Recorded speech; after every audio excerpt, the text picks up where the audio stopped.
অত জোর জোর বলিস না তো, কাঁধে তো চাপবি। নে নে তোরা ঠিক কর, আগে কে কাঁধে চাপবে বল। কে কাঁধে চাপবে? তুই চাপবি? সুদামা বলছে আগে আমি কাঁধে চাপবো। ঠিক আছে বেশ, আয়। আচ্ছা, আজকে সবার আগে সুদামা কেন কাঁধে চাপছে? এই সুদামা পূর্ব জন্মে কে ছিল? সুদামা পূর্ব জন্মে কে ছিল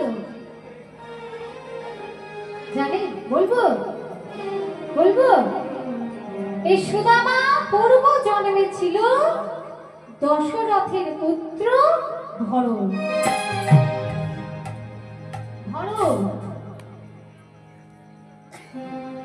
একবার রাজা দশরথের কঠিন ব্যাধি হয়েছে। কি ব্যাধি? না, দুটি আঙুল পচে গলে কিনিকিটি চড়চড়িত। কত কবিরাজ এলো, মানে কত ডাক্তার এলো, ফিরে গেল, কিন্তু রাজা দশরথ আর সুস্থ হলো না। তখন একজন অনামিক কবিরাজ এসে বলছে, মহারাজ আপনি সুস্থ হয়ে যাবেন। বলছে আমি সুস্থ হয়ে যাব? বলে হ্যাঁ, যদি আপনি আমার কথা মেনে চলেন। বলছে বলো। বলছে এই দুটি আঙুলের রক্তকোষ কেউ যদি মুখ দিয়ে টানতে টানতে টানতে পারে তাহলে আপনি সুস্থ হয়ে যাবেন। রাজা মনে মনে চিন্তা করলো, তাহলে তো আর চিন্তা নেই, আমার তো এতগুলো স্ত্রী আছে। রাজা দশরথের কতগুলো স্ত্রী ছিল জানেন? 750, 750।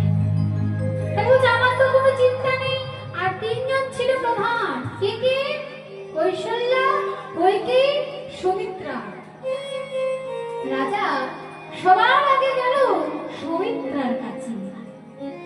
সুমিত্রা ছিল ছোট, তাই সবচেয়ে বেশি ভালোবাসে।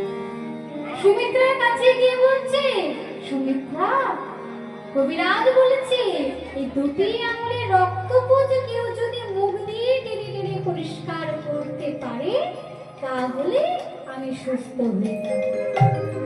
দাও না সুমিত্রা, এই দুটি আঙুলের রক্তপুঞ্জ মুখ দিয়ে টেনে টেনে পরিষ্কার করে।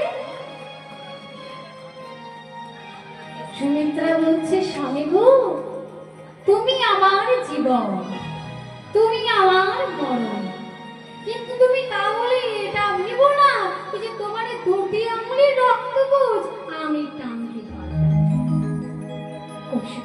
সুমিত্রা তুমি পারবে না? না স্বামী, আমি পারবো না। তাহলে এবার কোথায় যাও?